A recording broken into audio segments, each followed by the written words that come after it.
Когато дойдоха граждани на Република Северна Македония на посещение в Благоевград, бяха допуснати всички до един да поднесат цветя на паметниците и местата, които искаха да посетят.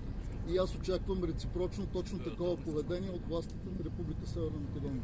Очаквам всеки български гражданин да стигне, да поднесе цветята си тук и да се върне, без да има каквито и да интервенции по отношение на него. Това се нарича сигурност. Останалото е нещо различно, а мисля, че нещо различно ни води по пътя, по който сме тръгнали. Дали изјавите дека Македонија е бугарска држава според вас се во насока на добрососедски односи и дека тоа не се провокации за Македонија? България е първата държава, която призна Република Северна Македония и аз подобни спекулации няма да коментирам. За нас е ясно, че Република Северна Македония е самостоятелна държава и аз като представител на българската държава съм заявил цялото си уважение към македонската държава и македонския народ. Господи, ама сметате се, разбираме Рамота е вака, мислам. Тръгни се, баран. Ще ни тръгнете, а не шо?